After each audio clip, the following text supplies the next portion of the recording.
पर्चा निरस्त हो गया, अब कहीं ले जाओ विधायक। पर्चा निरस्त हो गया। चलिए, मीनाक्षी नटराजन का पर्चा भी निरस्त हो गया। ये निरस्त क्यों हुआ है, इसका कारण भी जान लीजिए। राहुल कोठारी भारतीय जनता पार्टी के महामंत्री हैं। उन्होंने एक शिकायत दर्ज कराई निर्वाचन अधिकारी के सामने कि मीनाक्षी ने अपने पर्चे में किसी पुलिस केस का हवाला नहीं दिया, उसका उल्लेख नहीं किया। कांग्रेस पार्टी का कहना यह था कि यह मुकदमा नहीं था, सिर्फ कोर्ट से नोटिस था, कोई एफआईआर नहीं हुई थी। इसके बावजूद हंगामा चला, वहां विधानसभा के दफ्तर पर निर्वाचन अधिकारी के सामने जमकर ऊधम हुआ। दोनों पार्टी के कार्यकर्ता आमने सामने आए और ये बहुत बड़ी खबर आप दे रहे हैं कि मीनाक्षी नटराजन का पर्चा निरस्त हो गया है। ये लोकतंत्र की, संविधान की बलिहारी है। क्या भारतीय जनता पार्टी किसी भी तरह से विपक्ष के लोगों को लोकसभा में, विधानसभा में पहुंचने नहीं देना चाहती? अब कितनी बड़ी खामी थी, बड़े बड़े वकील कांग्रेस पार्टी के लगे थे पर्चा भरने में। विवेक तनखा, जेपी धनोपिया, सबने कई बार पर्चा देखा होगा। और इतनी बड़ी भूल वो व्यक्ति करे जो खुद लोकसभा में रह चुकी हैं 5 साल, पढ़ी लिखी हैं, टीम राहुल की सदस्य हैं। अब ये तकनीकी भूल कितनी थी, वाकई में इतनी ही बड़ी थी कि पर्चा निरस्त किया जाए? ये आने वाले दिनों में पता लगेगा। लेकिन इतना स्पष्ट हो गया है कि भारतीय जनता पार्टी ने अपनी तरफ से हर तरह की कोर कसर लगा रखी थी कि किसी तरह अगर भितरघात नहीं करा पाए, क्रॉस वोटिंग नहीं करा पाए, तो पर्चा ही निरस्त करा दो पहले से। और ये तय है कि पहले से लग रहा था कि शायद क्रॉस वोटिंग नहीं हो पाएगी। कांग्रेस के विधायक एकजुट थे, जैसा कि दिख रहा था। दिग्विजय सिंह और बाकी वरिष्ठ नेताओं ने जिस तरह मोर्चा संभाला था, उससे साफ लग रहा था कि क्रॉस वोटिंग शायद इस बार नहीं हो पाएगी। और एक आध की भी जरूरत नहीं थी, संख्या ज्यादा थी, 5 से अधिक वोट चाहिए थे बीजेपी को। बीजेपी के पास तो 10 वोट कम है, पर कांग्रेस के 2 पहले से ही अयोग्य हैं, दतिया के विधायक और विजयपुर के विधायक। एक निर्मला सप्रे बीजेपी में पहले ही शामिल हो चुकी हैं। तो डामाडोल वाला अंक था, लेकिन ऐसा भी नहीं था कि बहुत आसानी से बीजेपी चुनाव जीत जाए। तो अब देखिए मध्य प्रदेश की राजनीति में कैसा भूचाल आएगा। और भारतीय जनता पार्टी जो नारी वंदन का नारा लगाती है, कल कहा भी था मीनाक्षी नटराजन ने कि यह है बीजेपी का नारी वंदन, एक महिला को राज्यसभा में जाने से रोकने के लिए तीसरा प्रत्याशी उतारा है। जी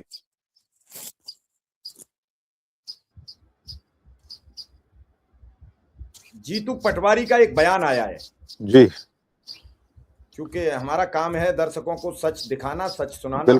बिल्कुल अपडेट करते जाएंगे हम साथ साथ। और ये उनका बयान आपके समक्ष स्क्रीन पर है। नहीं, पर्चा रद्द हो गया, नामांकन रद्द हो गया। प्रकाश आसूदानी जी, हमने भी बता दिया। हाँ, उन्होंने कहा कि सुश्री मीनाक्षी नटराजन के नामांकन के निरस्त होने की खबरों के बीच उन्होंने कहा है कि भाजपा की गुंडागर्दी का करारा जवाब दिया जाएगा और कैसे भी अदालत से या कहीं से राज्यसभा चुनाव भी हम ही जीतेंगे। ये उन्होंने कहा है कि कैसे जीतेंगे? मध्य प्रदेश विधानसभा ने फिर से चाल चरित्र चेहरे की राजनीतिक गुंडागर्दी की गवाही दी है। संख्या बल कम होने से, राज्यसभा सीट खोने से बौखलाई डरी हुई बीजेपी अब हिंसा पर उतर आई है। राकेश सर जी, देखिए, इससे बड़ी खबर आज की तारीख में और क्या हो सकती है कि कांग्रेस जैसी पार्टी की प्रत्याशी का पर्चा इसलिए रद्द हो जाए कि उसके नामांकन में कोई तकनीकी खामी थी। अब जीतू पटवारी जवाब देते रहे, इसकी लड़ाई लड़ी जाएगी, हिंसा से, बीजेपी हिंसा कर रही है। लेकिन ये बहुत बड़ा झटका है, राहुल गांधी के लिए भी झटका है, क्योंकि ये मीनाक्षी नटराजन उनकी बहुत करीबी राजनेता हैं, उनकी टीम की सदस्य हैं, एनएसयूआई की प्रदेश अध्यक्ष रही है, युवा कांग्रेस की राष्ट्रीय अध्यक्ष रही है, युवा कांग्रेस या एनएसयूआई की। जो व्यक्ति खुद 5 साल संसद में रहा हो, जिसके पर्चा भरने के समय इतने बड़े बड़े दिग्गज मौजूद हों, उसका नामांकन निरस्त हो जाए, इससे बड़ी चूक क्या हो सकती है? हम नहीं जानते कि वो एफआईआर बताई जा रही है, वो सचमुच में एफआईआर है या सिर्फ कोर्ट का नोटिस ही था। अगर हम जीतू पटवारी की बात सुनवा सकें तो बेहतर होगा, अगर उनका कोई वीडियो हो। नहीं, मैं सज्जन सिंह ने अभी एक बाइट दी है, जी उनकी बाइट अभी आपको सुनवाता हूँ। कांग्रेस के नेता हैं और इन्होंने क्या कहा है, जी इनका एक बयान आया है। पूरा देश इस बात को देख रहा है कि सत्ता के लोलुप लोग, भारतीय जनता पार्टी के लोग, नरेंद्र मोदी से लेके मध्य प्रदेश के मुख्यमंत्री मोहन यादव तक आज हमारे विधायक साउथ के दौरे पे जा रहे हैं, उनके परिवार भी साथ में है। लेकिन बिना वजह भोपाल में हमारे चार्टर प्लेन को डिटेन किया गया, षड्यंत्र पूर्वक। यहाँ के जो इंचार्ज हैं मिस्टर अवस्थी बिना कारण के हमारे चार्टर्ड फ्लाइट को डिटेन कर रहे हैं। लेकिन हम जाएंगे दूसरी तरफ। अभी मध्य प्रदेश की विधानसभा में हमारी राज्यसभा की प्रत्याशी, अरे अब ये विमान में अटके हुए हैं, जब पर्चा ही निरस्त हो गया। की आपत्ति, बीजेपी के 2-2, 3-3 मंत्री पहुंच गए, दबाव बना रहे पीटरसन अधिकारी पे। ऐसी आपत्ति, शो काज नोटिस का उल्लेख नहीं है। अरे मूर्खों, शो काज नोटिस अलग होता है, FIR या अधिकृत रिपोर्ट अलग होती है। बेवजह परेशान करने के लिए ये लोकतंत्र की हत्या कर रहे हैं। लेकिन मीनाक्षी नटराजन राज्यसभा जाएगी। जी सर। अब कैसे जाएगी सज्जन सिंह वर्मा? इनको ये समझ में नहीं आ रहा है कि एक बार पर्चा निरस्त हो गया तो अदालतें भी कोई सुनवाई करने वाली नहीं है। कौन सुनवाई करेगा? जी आवाज आ रही है शिव कुमार? अब ना आ रही, आप बताइए सर क्या होगा? देखिए, मुझे नहीं लगता कि अब बहुत आसानी से इसकी कोई सुनवाई फौरन हो सकती है।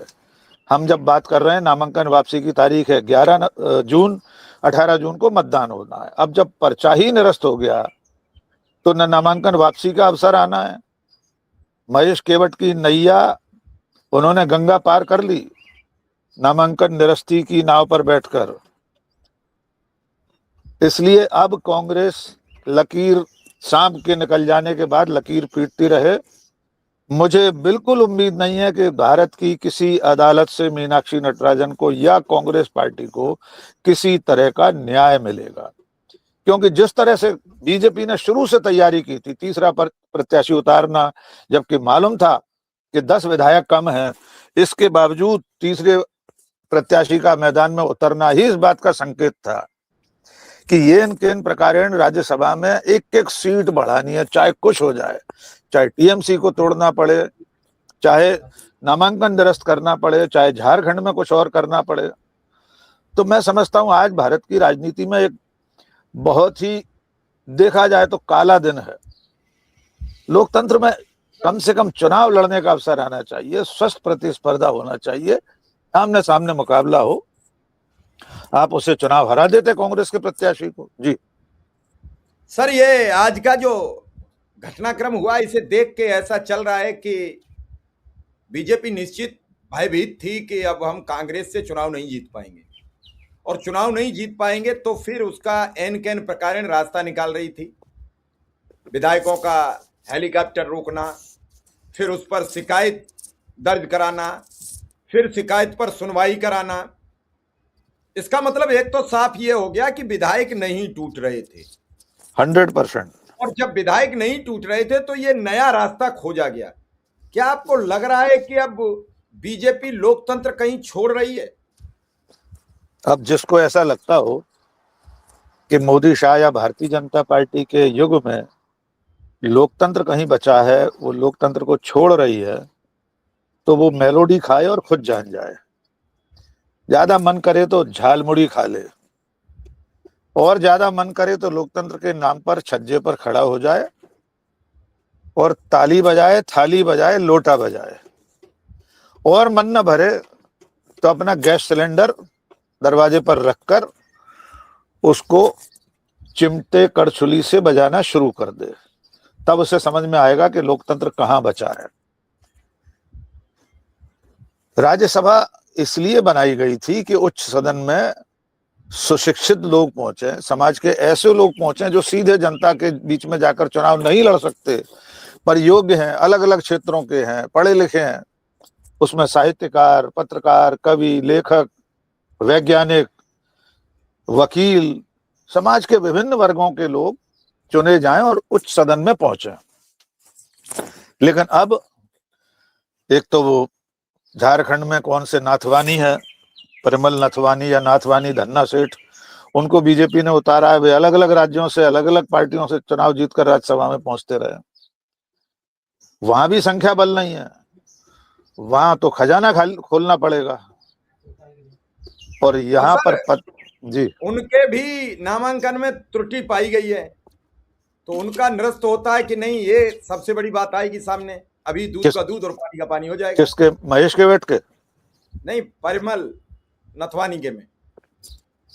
परिमल नथवानी का नहीं निरस्त होगा, इसी से आप समझ लीजिए, क्योंकि अब तो शाम हो गई है। एक पोस्ट आया है भूपेश बघेल का, अभी दर्शकों के समक्ष आ रहा है, क्योंकि वो वहां के चुनाव के इंचार्ज बनाए गए थे राज्यसभा के। तो उन्होंने लिखा है, झारखंड राज्यसभा चुनाव में भाजपा समर्थित उम्मीदवार परिमल नाथवानी का नामांकन पत्र में त्रुटि की सूचना प्राप्त हुई है। शिकायत पर सुनवाई चल रही है। लेकिन देखना यह होगा कि भाजपा समर्पित या प्रत्याशी केवल इसलिए प्रत्याशी बने रहेंगे कि भाजपा का सुरक्षा कवच ले चुके हैं, या फिर समान नियम इन पर भी लागू होगा और अनैतिकता की हार होगी। देखिए, भूपेश बघेल के ट्वीट से पहले ही हमने आपसे कह दिया था, ये उनके ऊपर तो भाजपा का कवच है। वे तो भाजपा की छतरी लगाकर आए हैं, इसलिए नियम, कानून, नैतिकता, निर्वाचन की प्रक्रिया, कोई नियम उन पर लागू नहीं होगा।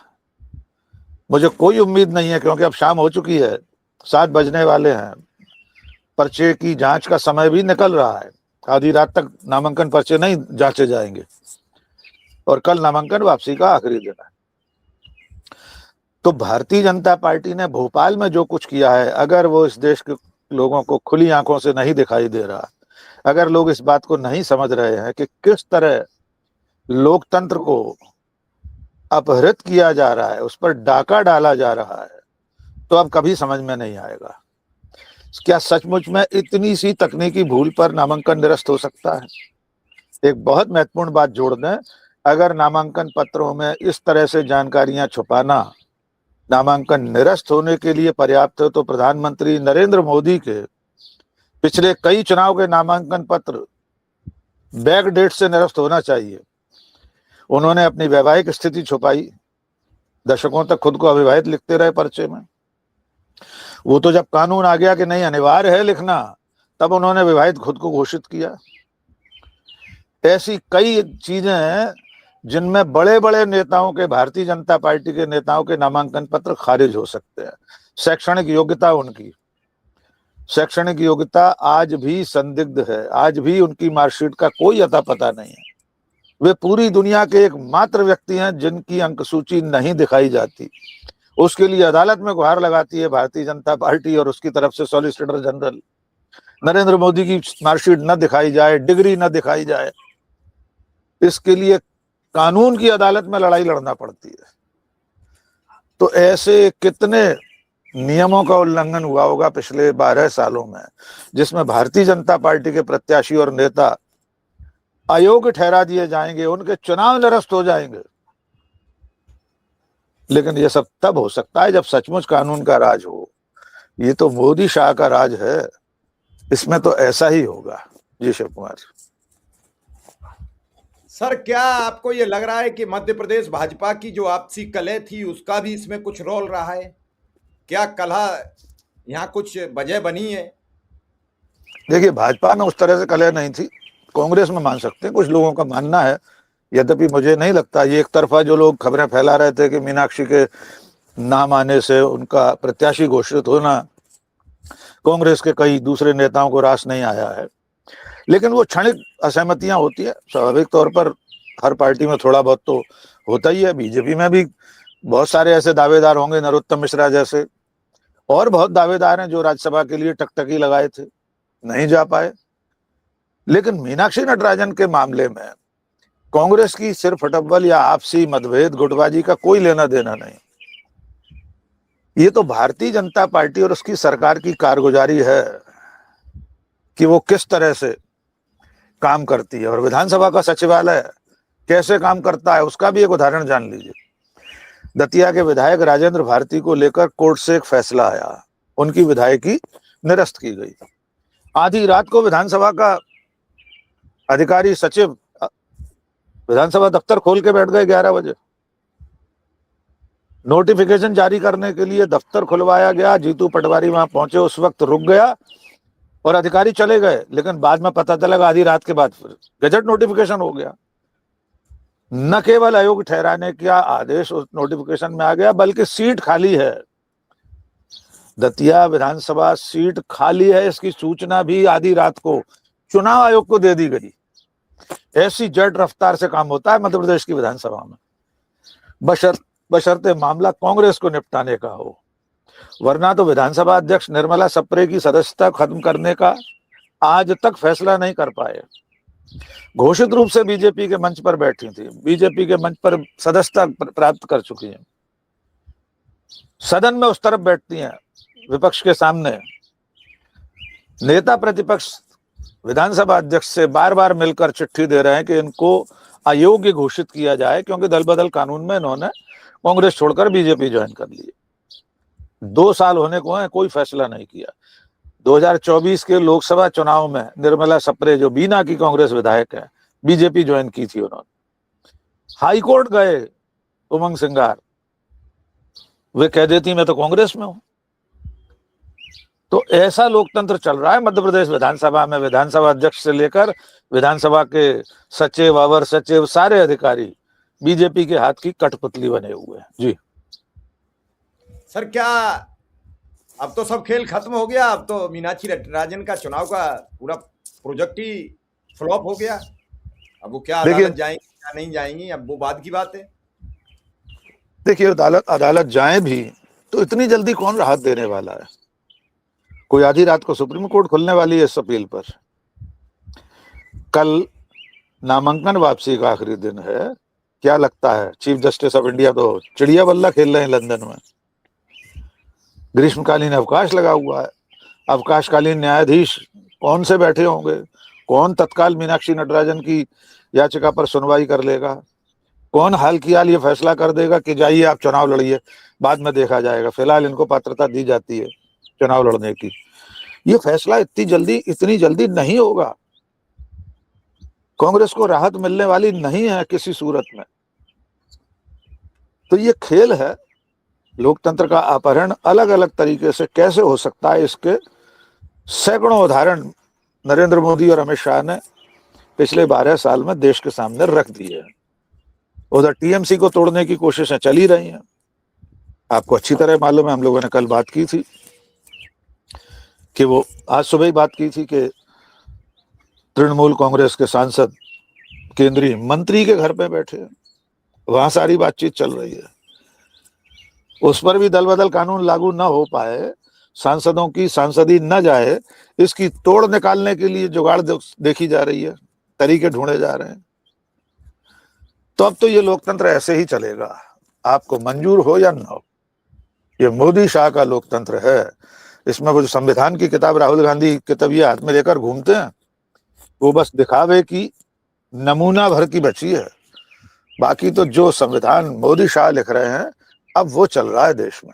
जी शिव कुमार सर, फिर तो खुलेआम लोकतंत्र का चीरहरण काफी समय से हो रहा है, इसमें तो कोई दो राय है नहीं। कभी चुनाव आयोग के जरिए, कभी ईडी के जरिए, कभी सीबीआई के जरिए।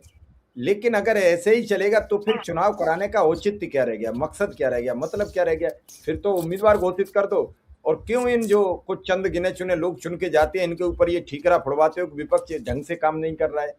कम से कम एक तरफाई काम कर लो, जो कुछ करना है सब खत्म कर देना चाहिए। तो उसी के लिए तो लगे हुए हैं। एसआईआर उसी के लिए हो रही है। चुनाव अपने तरीके से ही तो कराए जा रहे हैं। चुनाव अब सिर्फ एक प्रहसन है, चुनाव के नाम पर नौटंकी है। मतदाता कौन होगा ये चुनाव आयोग तय करेगा, और तो और नागरिक कौन होगा ये भी चुनाव आयोग तय करेगा।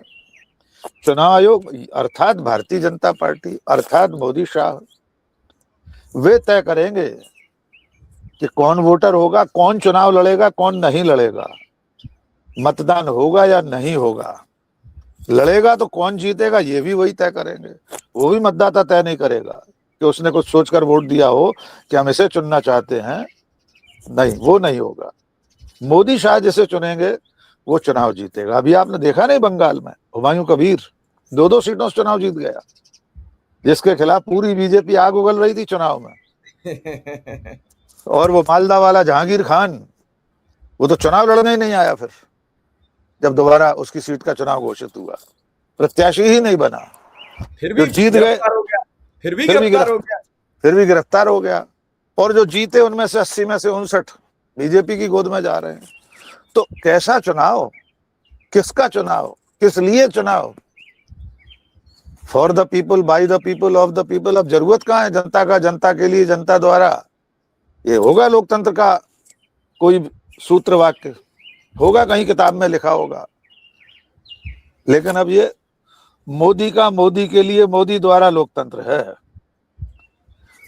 इसमें जनता की कोई जरूरत नहीं है, मतदाता की कोई जरूरत नहीं है, किसी तरह के निर्वाचन की कोई जरूरत नहीं है। वे जिसे चाहेंगे वो विधानसभा में पहुंचेगा, वो लोकसभा में पहुंचेगा, और अब जिसे चाहेंगे वो राज्यसभा में पहुंचेगा। और पिछले कई चुनाव में कर चुके हैं। हरियाणा में पहले कर चुके हैं। किस तरह से कांग्रेस के प्रत्याशी हारे हैं वहां पे, आर.के. आनंद और मेरे ख्याल से रणदीप सुरजेवाला या एक और उनके प्रत्याशी हारे राज्यसभा में, या अभिषेक मनु सिंह भी। तो अब लोकतंत्र ऐसे ही चलेगा जी।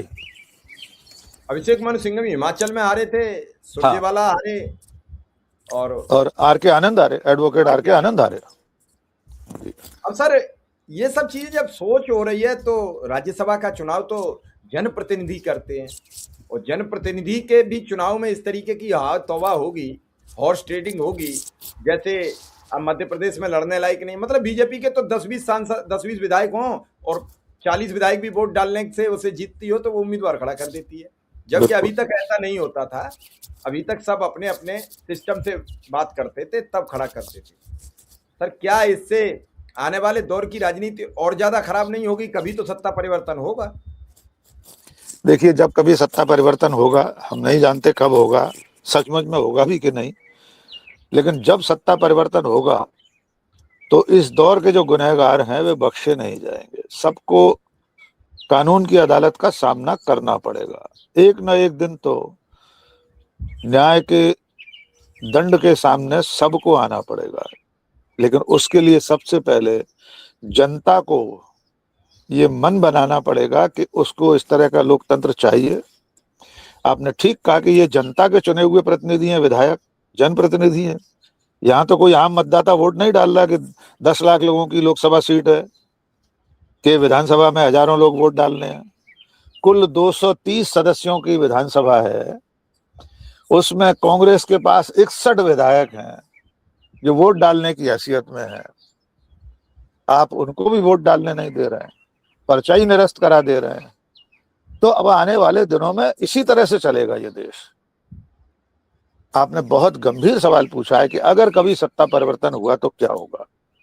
मुझे ऐसा लगता है कि अगर कभी सत्ता परिवर्तन हुआ और इस देश की जनता सचमुच में जाग गई तो आप यकीन मानिए, जो लोग आज सत्ता में बैठे हैं इन्हें छुपने की जगह नहीं मिलेगी। किसी कोने अंतरे में, किसी गली में, किसी मोहल्ले में, किसी शहर में इनको कहीं आश्रय नहीं मिलेगा। जनता दौड़ दौड़ कर, ढूंढ ढूंढ कर इनसे हिसाब मांगेगी कि आपने लोकतंत्र पर डाका कैसे डाला था। लेकिन फिलहाल ये समय है, जब किसी का समय अच्छा चल रहा होता है तो वो इतनी अति कर लेता है। लेकिन जब वक्त बदलेगा, मनुज बली नहीं होत है, समय होत बलवान, भीलन लूटी गोपिका, यही अर्जुन यही बाण। यही बात। तो मनुज बली नहीं है, समय बली है। जब समय बदलेगा तब देखिए क्या होता है। एक दर्शक ने बड़ा गंभीर सवाल कर लिया है सर। नाम है रविंदर विश्वकर्मा।